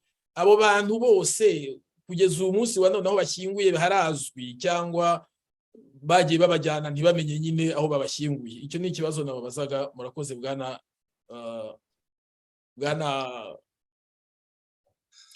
murakoze Jean Bosco. Kuri iriya miryango ibiri mvuga, reka tuvuge 3 kubera ko nitugera muri secteur ya Shogwe ahitwa Imbare kwa Joseph Mahogote, naho turasanga abantu barasanzwe mu gace batuyemo. Ni ukuvuga kwa Joseph Mahogote ni mu rugo iwabo, kwa Muzehe Kamegeri Rafael ni mu rugo iwe, kwa Muzehe Rwabarinda Benedito ni mu rugo iwe. Abo bantu abicanyi bo nta mwanya bafite w'ibyo ngibyo, barabanize babataho ngaho. Noneho abaturage nabo bakaza, n'igihunga cyinshi, nta buryo bwo kujya gushyingura, nta buryo bwo kwinjira mu kababaro mwene ka bya bindi bituma umuntu aruhuka mu mutima, mbese bisuraja umuntu haba psychologiquement, kugira ngo yumve koko uwe agiye agere naho abirekura bimushiremo. Abaturage icyo bakoraga, barazaga bakareba aho hafi mu rutoki bagacukura bagataba. Rimwe abo ngabo bo ibyo kugeza ubu ngubu, nubwo wenda baba bataragiye muri gahunda zo kubashyingura, cyane ko kuri FPR mbibabwire, sinzi igihe mwebwe mwaviri mu gihugu cy'u Rwanda, kuri FPR umuntu wazize FPR kugira ngo ushake kumugirira impuhwe, icyo gihe nawe uba urimo uhinduka umwanzi. Ni ukuvuga babarengejeho agataka muri icyo gihe. Amahirwe gusa nuko hari mu mirima yabo, mu masambu yabo, ariko igihe cyo kongera guhindukira ngo bashyingure nk'uko muri iki gihe twumva ngo bagiye gushyingura runaka, ibyo bintu ntabwo byabayeho. Iyo byajyaga kubaho, ni ukuvuga ko nkajya gushyingura mwarimu wanjye iyo ngiyo. Ariko tugarutse nko kuri mwarimu Binego Nikodemu, numvishe uvuga mwarimu umwe gusa kandi n'abarimu 2. Tugarutse kuri mwarimu Nikodemu Binego, ari nawe se uriya muyobozi ukomeye nahoze mvuga, akabana sebukwe uwahoze ari meya wa Muhanga. Bamutaye mu muringoti, bamusanze agenda. Uyu mugabo witwa Gafaranga bamusanze agenda. Ni ukuvuga ni abantu bajugunywe aho ngaho gusa. Bwana Claude, nabazaga ikibazo ubwo aho bashyinguwe icyo gihe bicwa, niho bakiri uyu munsi wa none. Niho bakiri, yes, niho bakiri kubera ko ntabwo ubu noneho numvishe ngo habayeho n'amasibo, ntabwo abayobozi bibanze bashobora kukwemera kujya gukoresha umuhango uwo muntu abaye mu kinyarwanda kigezweho ubu ngubu bitwa aba aduyi, abayahindutse aduyi. Nta muntu wakwemera ko ujya gushyingura aduyi kera ubundi byari igiswahili cyavugaga umwanzi. Nta muntu wakwemera ko ujya gushyingura aduyi ngo arorere kurara ko akuripotinze, niko babyita. Murakoze cyane Bwana Claude, ndagira ngo duhereze ijambo Nshimiyimana Emery, ijambo ni iryanyu. Bakoze Ngarama ko ijambo.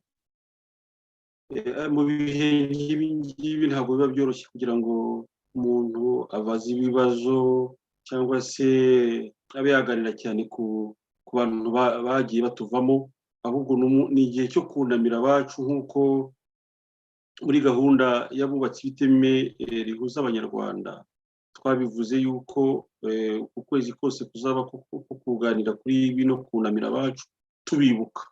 Ntabwo biba byoroshye kumva abantu bangana kuriya bapfuye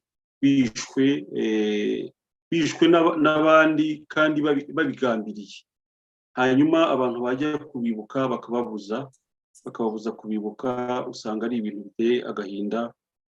Ndakeka ko abantu badukurikiye muri uyu mwanya ndimo gakora ku mutima, bakumva yuko iyi gahunda abubatsi b'iteme rihuza abanyarwanda batangije muri iki gikorwa twatangiye ari byiza, kuko bituma abantu binigura. Burya iyo winiguye bituma hari ikintu kimwe kikugabanyukamo. Ni nk'uko iyo wapfushije umuntu ukamushyingura ukamurenzaho agataka ugashyiraho n'akarabyo, burya wumva uruhutse uvuga uti nibura ndamushyinguye. Ariko mwibaze abantu bose bagiye bapfa bari hirya no hino. Nk'ubwo muravuze nk'uwo mwarimu witwa Binego Nikodemu ushyinguwe muri iyo miringoti aho ngaho. Mwavuze ko anafite n'umwana, umukobwa we wari ukomeye muri iriya leta. Ndagira ngo niba numvishe neza mwigeze kuvuga ko yayoboye Sonarwa. Ubwo niba nakurikiye neza n'uwitwa Mukasine Maria Claire. Uwo Mukasine Maria Claire rero yagize imyanya ikomeye cyane muri kiriya gihugu. Ibyo nigeze kumwumvaho nuko yashatse gushyingura uwo mubyeyi we Binego Nikodemu, noneho akagenda koko akamukura aho ngaho bari bamutabye bagashaka kumushyingura.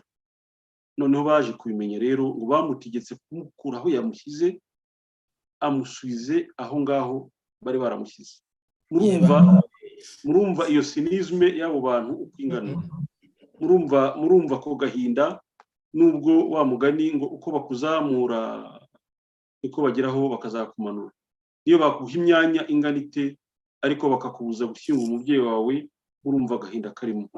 Ubwo rero icyo twakora ni ukubafata abo bantu bose mu mugongo, abo ba Rafayire Kamegeri, abo ngabo ba Rwabarinda Bedigito, Binego Nikodemu, Gafaranga Onesifore, kwa Yosefu Mahogote n'abandi bose umuvandimwe yagiye atubwira muri iki kiganiro yatugiriye, yibutsa abo bantu bose.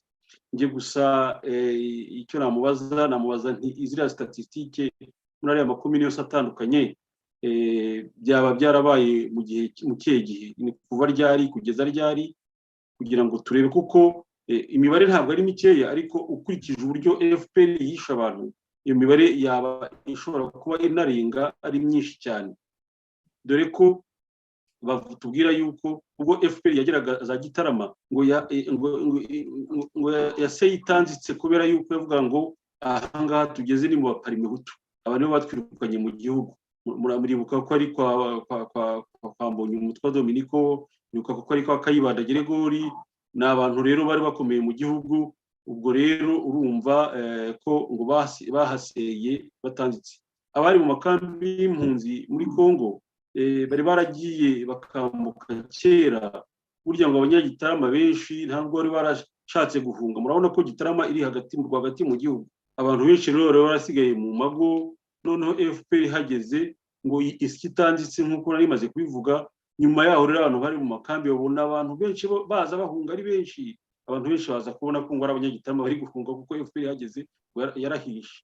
Ikindi nabonye Gitarama nyuma y'intambara nuko Gitarama yari hagati mu gihugu, ariko ubundi Gitarama yari ifite abantu b'abacuruzi cyane bari batangiye gutera imbere, bari kubaka amataje menshi mu mujyi wa Gitarama. Nge rero ntangira gukora, nagiye gukorera za Gitarama nyuma y'intambara, nsanga ya mataje abo basore barimo batera imbere yarasenyaguritse. Urumva rero wagiye gusenya etaje zari zimaze kuzamuka mu mujyi wa Gitarama, ubwo yenda Kayitare yaba bizi kuko ndetse na Nyamabuye akomoka yari komine y'umujyi, ubwo ndakeka yuko azi n'abo bantu, simpamya ko ba nyirayo baba bakiriho niba batari barahunze.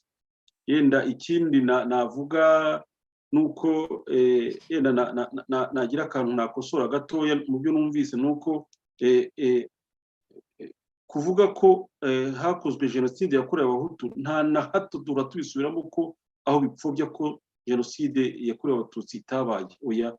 Kandi abo babikoze ntabwo ni interahamwe, niko kubyita, ni interahamwe.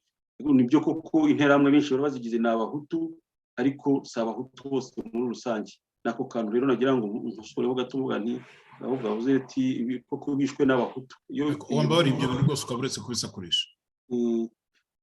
Kuvuga rero ko ari Abahutu n'Abahutu, kuko burya muri interahamwe harimo Abahutu hakabamo n'Abatutsi, nubwo Abahutu ari bo bari benshi. Ni nk'uko mu Nkotanyi ubu ngubu Inkotanyi ntizihagarariye Abatutsi kuko harimo n'Abahutu murabazi bazivamo ba Rucagu n'abandi. Ubwo rero utwo duce tw'abantu bagenda bica abandi tujye tutwita dutyo, kuko izina bahuje icyita rusange cyabo nuko arabicanyi bose. Ubwo rero nagira ngo atubwire, mubaze ese ari amastatistike nayo mu gihe kingana iki, ni kuva ryari kugeza ryari. Ikindi yenda narangirizaho ni ubwicanyi bwabereye i Gakurazo. Ubwicanyi bwabereye i Gakurazo murazi ko bwaciye Kiliziya Gatolika umutwe, ubwo Ruzindana Musenyeri wa Byumba yapfaga, Tadeyo Nsengiyumva wa Kabgayi yapfaga, na Vice Nsengiyumva Archevêque wa Kigali yapfaga, n'abandi bose bihaye Imana bari kumwe, ndetse n'Umusenyeri Gasabwoya. Urumva ko Kiliziya bayiciye umutwe. Ni byiza ko abadukurikiye bumva babimenya ko abo bantu bishwe ku ya 5 z'ukwa 6 1994 bafite ababishe. Ese hari icyo yaba baziho kugira ngo abatubwire? Numva rero ntizimbye mu magambo, twakomeza tukayiganiraho, ariko tusa naho tukara no ku musozo bwije. Ariko murakoze Bwana Claude, ube wihanganye gatoya. Reka ndabona unananiwe, ariko mbere yo gusubiza ikibazo reka tuze gushyiraho iminota nk'itanu yo gusubiza ikibazo cyangwa 10 dusoze. Mbere reka dusabe abatekinisiye babanze badushyirireho akaririmbo k'ubuhamya watanze, numvisha ari ubuhamya bukomeye rwose. Abatekinisiye nyabone mudushyiraho akaririmbo nk'umuntu umwe, twongere tugaruke tubanze tusome no ku mazi.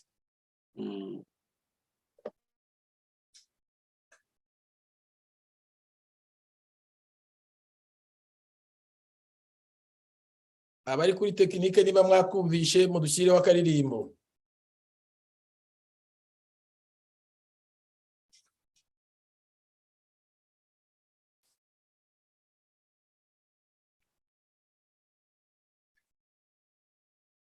Amajwi y'indirimbo rwose ntari gusohoka.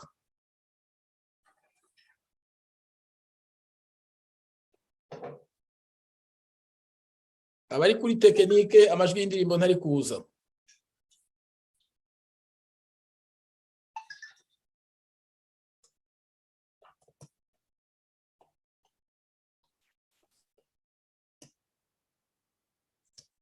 Kuri tekinike byanze rwose amajwi ntari kuza.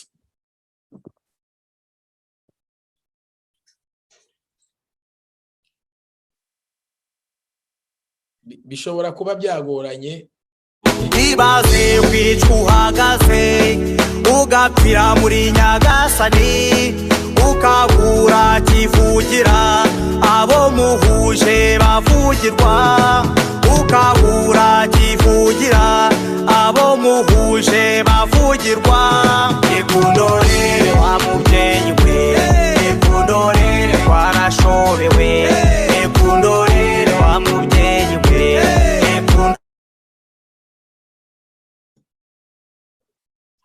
murakoze cyane abari kuri tekinike nubwo byabanje kugorana ariko rwose murakoze kuri ako karirimbo mwari mutunyurijeho karirimbwe na Profesa Karasira Aimable.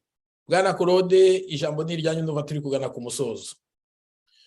Murakoze cyane Jean Bosco kunsubiza ijambo, murakoze kandi namwe Bwana Nshimiyimana ku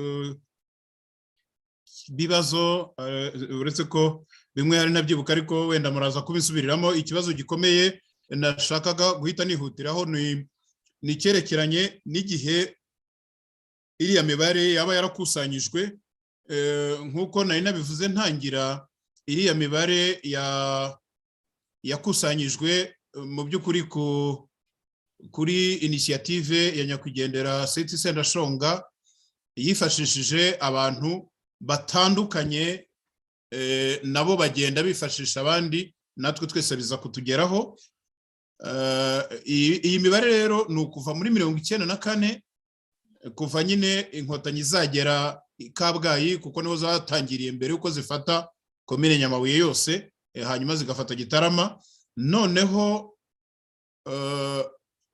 ubwo Seti Sendashonga yatemberaga akumva abantu bagenda bataka, y'ubwanjye namubonesheje amaso ari ahantu hitwa Itakwe n'Impushi, yari uwo hakurya gato ya muri komine yindi urenze Bakokwe muri komine Rutobwe.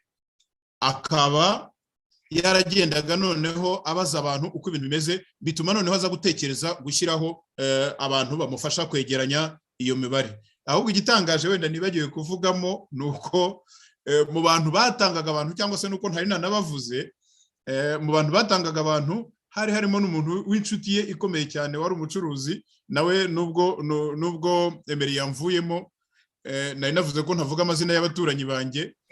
Yari umucuruzi ukomeye Igitarama, ariko akaba yarishyuhije, nimbivuga gutya abamuzi baramumenya, ariko ambabarira ntabwo namuvuze. Akaba yari yarishyuhije, yari yariteguye kujya muri ya guverinoma mwumvishe, yagombaga kuba umudepite w'ishyaka PL. Ariko kubera ko ishyaka PL ryaje kugira ibibazo, guverinoma igiyeho ijyaho ryarashwanyutse, na n'ubu depite aracyabutegereje, ntabwo yigeze abona. Uwo mucuruzi rero yari inshuti cyane ya nyakwigendera Seti Sendashonga, ariko akaba uwo mu bwoko bw'Abatutsi. Igihe rero cyarageze yibagera n'inshuti ze, yatanze abantu benshi cyane, abishwe, abafunze, akomoka muri komine ya Mukingi mu Byimana. Abishwe, abafunzwe, mbese yakoze ibintu bibi cyane. Uwo mucuruzi yabaye umwe mu badufashije kugenda berekana ibi bintu, ari nako aca ku ruhande agatanga abo bantu. Icyo nashaka kuvuga ahangaha, uku kwegeranya ino mibare byabaye hagati ya 1994 kuva muri Mata kugera muri 1997 mu kwezi kwa kabiri, kuko nyuma yaho mbese aho Seti Sendashonga aviriye mu Rwanda, abantu numva bagiye bacika intege, na cyane ko Seti Sendashonga burya yacitse za tanta nyinshi. Noneho abantu bagenda bacika intege, bamwe bagenda babivamo. Icyo kora abatarabashije kumenyekana ni twe batangiye kuvuga uyu munsi. Abatarabashije kumenyekana natwe twagendeye kuri ibyo byari byarabashije gusohoka. Ariko nkomeza kubabwira ko nyuma yaho, nkuko nabivuze ntangira, ubwicanyi bwarakomeje. Ni naho navuze ntiriya mibare mubona aho ngaho n'100 ni bake mu bazwi, mu babashije gushyirwa ahagaragara. Ikindi wenda Bwana Nshimiyimana yavuzeho n'icyuko wenda naje gusa n'urujijinganya ku byerekeranye na ninde wishende. Ntabwo nari ngamije wenda cyangwa se nta nubwo mfite intention yo kuba navuga ngo ubu bwoko cyangwa buriya, ahubwo nashaka kuvuga ko njyewe ntangira gutanga buno buhamya, ndabibutsa ko natangiye kubutanga guhera muri 2012 nifashishije Radio Itahuka. Njyewe icyo gihe abantu bose narabavangaga kubera ko nari ndwajwe n'ibintu byabereye iwacu, ahantu nzi, ahantu natemberaga, ahantu nanyarukaga nkajya gukina n'abana hakurya, ahantu ntangiye kwiga kunywa icupa najya kwicara nkanywa, ahantu nari nzi neza. Icyo gihe rero yaba umuhutu yaba umututsi mu bakurikiranye ibiganiro nakundaga gutanga mu kwezi kwa kane kuri radiyo Itahuka, nabavugaga bose nkanabavuga n'amazina. Icyo uyu munsi ntavuze ariko ahari ngira ngo nabahaho wenda nk'inyongezo, ni abantu bakoze bino bintu. Abantu bakoze bino bintu nk'iyo saga yabaye kwa Muzehe Raphael Kamegeri, kwa Rwabarinda Benedicto. Ubu bwicanyi bwayobowe n'umuntu witwaga Afande Kamugisha. Afande Kamugisha igitumye mubabwiye, uyu Afande Kamugisha nimuzasoma neza muzamusanga mu rupfu rwa Ministre Gatabazi Felician. Afande Kamugisha ni umwe mu batekinisiye nk'uko mwigeze namwe kubyivugira, wabaye mu Rwanda igihe kirekire, akaba yarakambitse niko nabyita, cyangwa se yaracumbitse i Gikondo aho bita muri Sodoma hejuru ya Majerwa, mu kantu kitwaga byitwa maroji nyine murazi. Icyo gihe nge aho nabimenye aho ngaho i Gikondo muri loji y'umuntu witwa Nkundiyera Samuel ku mukecuru bitaga Nyamunini. Aho kwa Nkundiyera Samuel niho yabaga. Noneho hakaba hari iwabo w'umukobwa witwa Merita watwaraga taxi voiture wa mbere mu Rwanda, akaba nawe yarapfuye precisement, akaba yarishwe na Kamugisha n'abantu be mu buryo bwo kuyobya uburari, kandi muri cya gihe cy'abagatabazi, kuko uyu mukobwa yari yarakoreshejwe cyane mu bintu by'ubutasi. Uyu mugabo Kamugisha ajya kuhava yasize anateye inda murumuna wa Emerita, abusigira umwana. Icyo numvishe cyo yaje kugenda apfira ahantu muri za Kibuye. Uyu muryango wo kwa Nkundiyera Samuel, ndongera ngusubiremo, umukecuru uwo twita Nyamunini yitabye Imana, ntariho. Vuba ahangaha mwumvishe uru rukiko rwa EAC rwa East African Community. Nimureba neza murasangamo umujije w'umudamu witwa Mugeni, irindi raryibagiwe. Uwo mujije w'umudamu ni umukobwa uvuka muri urwo rugo.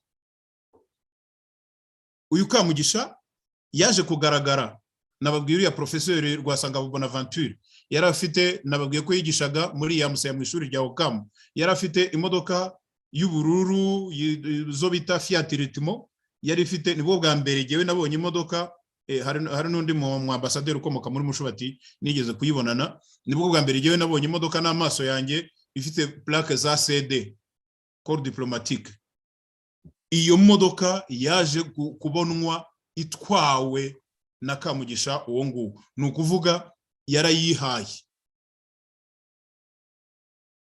Nari maze no kubabwira ubwo n'uwo mucuruzi, hari n'abandi bantu benshi bagiye babijyamo. Hari umudamu abaturage b'iwacu bari barahimbye Afande, yabonaga umuntu agahita avuga turiya bagahita bamujyana. Uwo mudamu yitwa Monica, yahoze yigisha mu byo bitaga CFG, Centre de Formation de la Jeunesse. Akaba yarashatse, yaratuye aho ngaho aho bita mu Kinini, hariya hafi iruhande rw'ibigo bya Papa Yohani Paul II yubatse imbare. Muri make rero iriya mibare yakusanyijwe kugera muri 97 nyuma ya Sendashonga bihagararira aho ngaho, bivuze ko hari myinshi itaratangajwe, itaramenyekanye. Hanyuma ibyakozwe n'ababikoze abaturage barabazi. Iyo umuntu avuze ati aba ni abantu bishwe na FPR, ntabwo ari finda, ntabwo ari ubugenge, ntabwo ari ibintu byo gushakisha. Abantu turabazi n'amazina turayabitse, ariko umuntu yabirekera aha ngaha wa mugani nk'uko Nshimiyimana yabivuze. Ntabwo waba urimo ubabarira uwawe ngo utangire no kugenda wirukanka hejuru y'abandi bantu. Nk'uwo Kamugisha mwumvishe ko yaguye ku kibuye apfa azize urw'ikirago, nyine abagome nuko nguko bagenda. Ndumva hari wenda nabansubikiye aho ngaho, kuko iyo umuntu atangiye kuvuga ibintu nk'ibi bizamura ikintu mu mihogo, ntabwo byoroshye. Nkunganiye gatoya, ibyo nari nabajije ku baciye Kiliziya Gatolika umutwe, nk'uko twagiye tubikurikirana tuzi ko ari Afandi Yiyingira, kuko impamvu naje kubaza icyo kibazo, muribuka ko ku ya mbere Ukwakira 2022 ku wa gatandatu, ni ukuvuga ejo bundi hashize, twavuze yuko tutangije ku nshuro ya mbere jenoside yakorewe Abahutu ikozwe. Tutangije icyunamo, no gutangiza icyunamo, kwibuka, kunamira abacu no kubibuka ku nshuro ya mbere jenoside yakorewe Abahutu ikozwe na FPR Inkotanyi. Nayo mpamvu rero burya iyo ikintu cyabaye kiba gifite n'uwagikoze.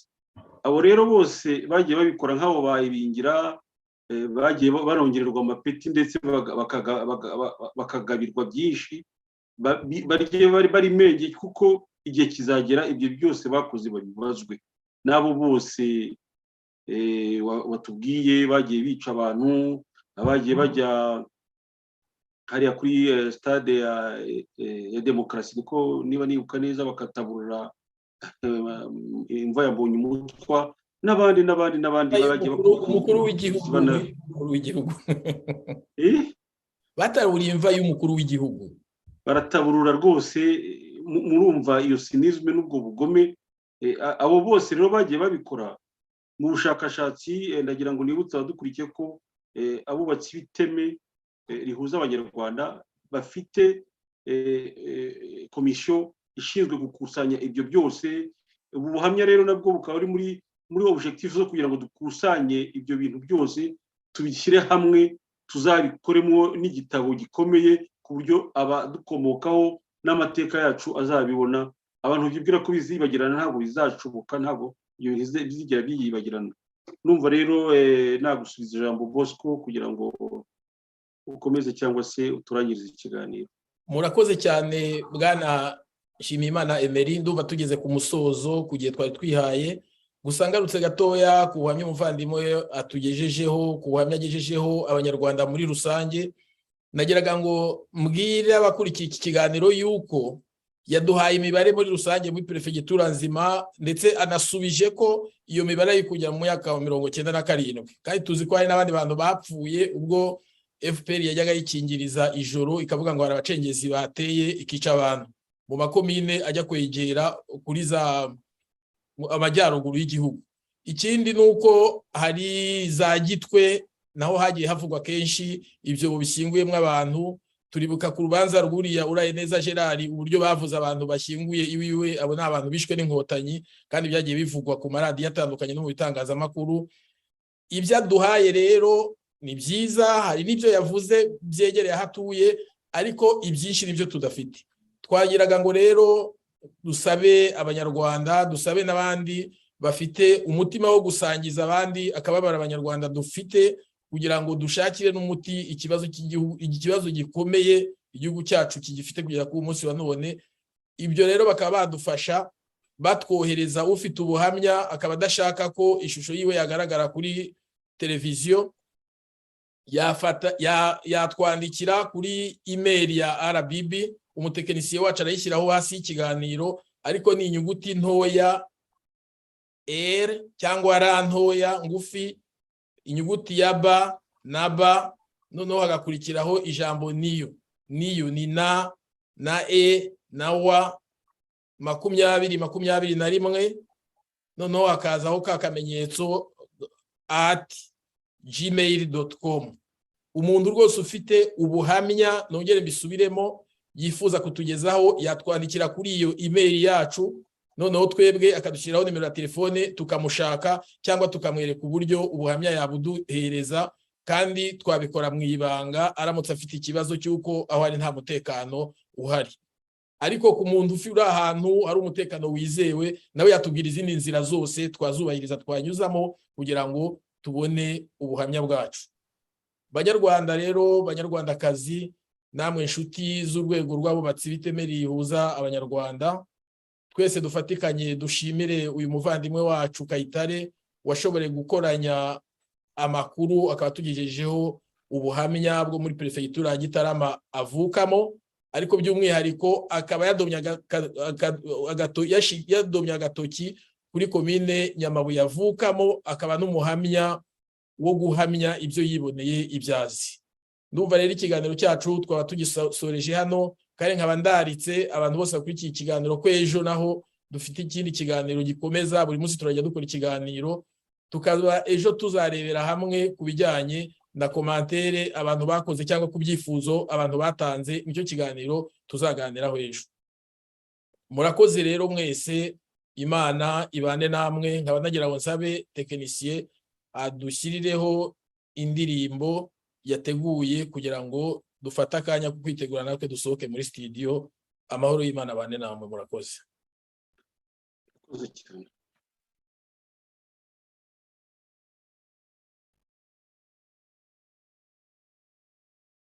Abo muri studio turategereje.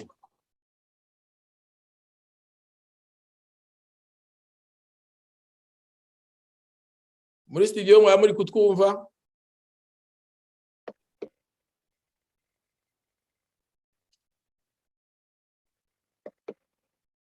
Abo muri studio mudushyireho indirimbo dusoza ikiganiro.